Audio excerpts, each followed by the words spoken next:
we really need to talk about system capability, kind of the combination of journey time and capacity, because Takt Fahrplan gives us the ability to deploy the capability of the railway to its fullest potential. So, a railway, seen here from the front of what must be a 170 whizzing up over on its way up the hill towards Slough. Yeah, railway is a system comprising track, trains, control mechanisms. The number of trains that you can squeeze onto it, very much determined by the relationship between these features, between the infrastructure, the number of tracks, the distance between signals, or indeed the type of signaling system, railway train control system that you have, the ability of the vehicles to accelerate and brake, their performance, electrification obviously then helps with that. The vehicles themselves have a certain number of seats in them, as well as their ability to call at certain stations. All of these things interrelate. The reliability and the robustness of the system as well. All of these things, how you maintain it, how you plan in maintenance time, all of these things interrelate to give you the capability, the journey time between nodes and the capacity of the interconnectors between nodes. So, what is the way that you maximize that capacity? What is the way that you maximize that capability? Look, we stopped at a signal.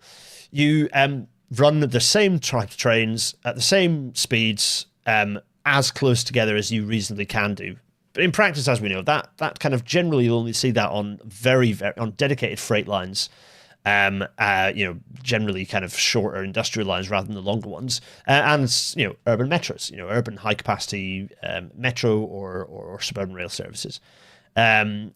So, what does that actually look like in practice? So some of you might recognize these. On multi-purpose, multi-route railways, invariably you have trade-offs. So you might well have paths for trains that go non-stop, but it's rare that trains make use of these, particularly if you've got intermediate stations. So, you've got the balance of, commercial and engineering capabilities and requirements of every kind of type of service, acceleration curves, running speed, stopping patterns.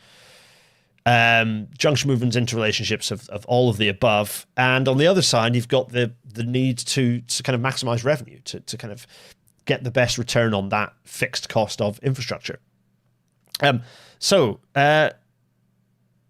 In the case of, so you might have, some of you might recognize some of these cars. They haven't been out since 2018, I think. So medium distance regional services, local urban and rural services, rail freight, long distance regional services, long distance high speed services. All of these get in each other's way in different ways. They're not all nice and compatible with each other. And this is further complicated when you don't necessarily have a key purpose or objective function, if you like, as Taylor puts it, on how success should be measured, what the optimum arrangement actually is. Without a directive from on high, this is made even more complex. So let's take some examples just for those who aren't familiar with how this works. So just taking like local services versus long distance service. You've got a local stopping service versus a non-stop service, and you can see how the non-stop service calls at station A, station E, but the stopping services stops at all of stations A, B, C, D, and E, and you can see that you fitting them together. Not only are you leaving huge big gaps, these big gaps here, look, big gaps in the timetable here, the big wasted space, but also you've got these nasty clusters. So you've got from a kind of a passenger clarity perspective, it's not really very clear. It's not ideal for a passenger to be dealing with nothing, and then a sudden interrelationship between the two. That's messy. So how do you optimize this? Well, you've split the services out, right? So you've got hence HS2, folks. So you've got the long distance high speed services that have a bit more space between them because they travel faster, and you've got the slightly slower, rural services that you can, or urban services that you can fit more closely together, despite their irregular stopping pattern. You can fit loads of them running through, and that's kind of what an urban high density service looks like. Some would argue that since it's necessary to fit the offer to the needs of certain time-sensitive markets or groups of customers, I'm quoting again, absolute regularity may impose unacceptable rigidity and, at worst, a loss of business. Yeah, some people might argue that.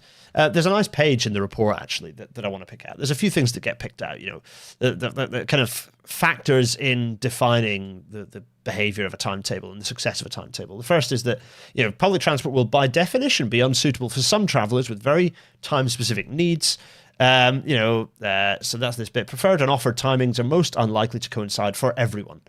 Okay, fine. The second is kind of a counter argument to this, is that a standard pattern with high connectivity may create such a sense of the convenience of moving about an area by rail and by public transport collectively that most travellers are content to adjust their lives to what is offered.